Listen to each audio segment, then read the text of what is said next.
کرنا بنیادی طور پہ ایک شکست خوردار مسخ شدہ ذہنیت کا کام ہے. میں کمزور ہوں، آپ طاقتور ہیں، تو مجھے اپنی کمزوری پہ کانسنٹریٹ کرنا چاہیے سو دیٹ یو کی ناٹ ابیوز مائی ویکنس.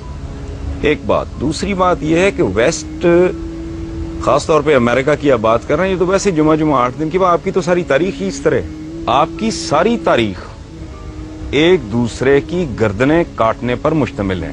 یہاں میں ایک بات کی وضاحت میں اکثر کرتا ہوں کہ دیکھو، آپ لوگ اگر تاریخ کو مس کریں گے، تاریخ کا کچھ نہیں بگڑے گا، وہ آپ کو مس کر دے گی. بغیر تعصب سے دیکھنے کا نتیجہ یہ ہے کہ آپ درست نتائج پہ پہنچیں گے اور پھر شاید آپ اس کو ریکٹیفائی کرنے کا بھی سوچ سکیں. اگر آپ اپنی کجی، اپنی کمزوری، اپنی غلطی، اپنے جرائم، اپنے گناہ، اپنی حرکتیں، اپنی پرفارمنس ہی نہیں ماننے کو تیار، اس کے علاج کی تو نوبت ہی نہیں آئے گی. آپ کی ٹوٹل ہسٹری، یہ ویسٹ کو گالی دینا، ویسٹ کو برا کہنا، وہ چھوڑیں، وہ تو ہمارے رائیولز ہیں. میرے اور آپ کے درمیان ایک مقابلہ چل رہا ہے جو صدیوں پر مشتمل ہے. تو you are most welcome to do anything you want. ہم کہتے ہیں وہ جی سازشیں کرتے ہیں، وہ آپ سے بہتر دماغ رکھتے ہیں تو سازشیں کرتے ہیں، آپ کر لیں. اب پھر جھوٹ ہے یہ بر صغیر کی تاریخ اٹھا کے دیکھ لیں. لارڈ کلائیو کے ساتھ 200-250 گورا تھا، باقی سارے ہم ہی لوگ تھے، ہمارے ہی بزرگ تھے. بکسر کی لڑائی میں شاہ عالم ثانی کا انہوں نے جو حشر کیا ہے، لڑنے والا کون تھا اس کے خلاف؟ بابر کو کس نے نکالا تھا فرغانہ سے؟ اس کے چچاؤں نے.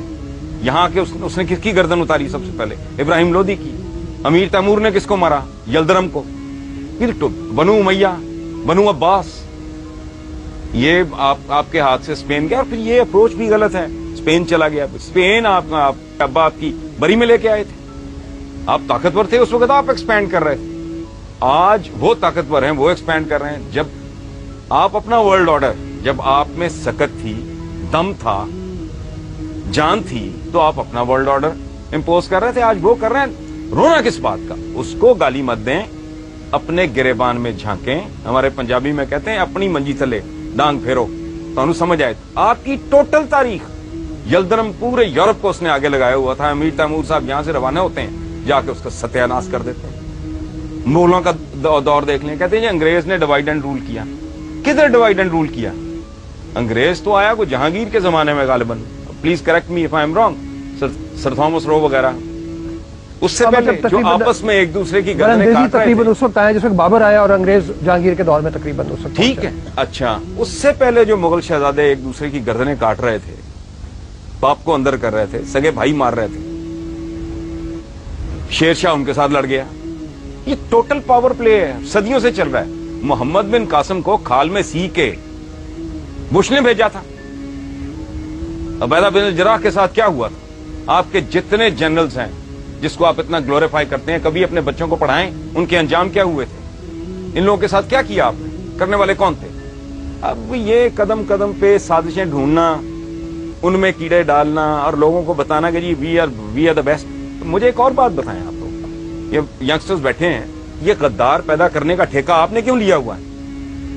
غدار آپ میں ہی یہاں کیوں پیدا ہوتے رہے ہیں، گوروں میں کیوں نہیں ہوئے؟ اس کی وجہ ہے رؤوف صاحب، غدار ایک خاص کلچر میں پیدا ہوتا ہے. جہاں فرد اور ریاست کا مفاد اس طرح ہو جاتا ہے نا، وہاں غدار پیدا نہیں ہوتے. سر تھامس رو نے جہانگیر میں سے اس کے بیٹے کا اس نے علاج کیا، وہ ٹھیک ہو گیا. اس نے انعام کے طور پہ کہا کہ اس کے برابر، اس کے وزن کے برابر، وہ موٹا آدمی تھا، سونا تول کے اس کو دو. اس نے کہا کہ بادشاہ سلامت، مجھے سونا نہیں چاہیے، میری قوم کو اپنے ملک کے ساتھ ٹریڈ کرنے کی اجازت دے دیں. آپ کے پاس یہ وفا 2007 میں نہیں ہے. آپ کے لیڈرز سوئس بینکوں کے کیس بھگت رہے ہیں. کوئی کرپشن کنگ کہلاتا ہے، کوئی کرپشن کوئین کہلاتی ہے. آپ کے ساتھ، آپ کے پاس اپنی بدنصیبی پہ غور کریں، یہ کمٹمنٹ 2007 میں نہیں ہے. جو گورے کے پاس، چونکہ میگنا کارٹا کے بعد انہیں یہ احساس ان کے اندر جنم لینے لگا تھا کہ میرا اور میرے ملک کا، میری اسٹیٹ کا مفاد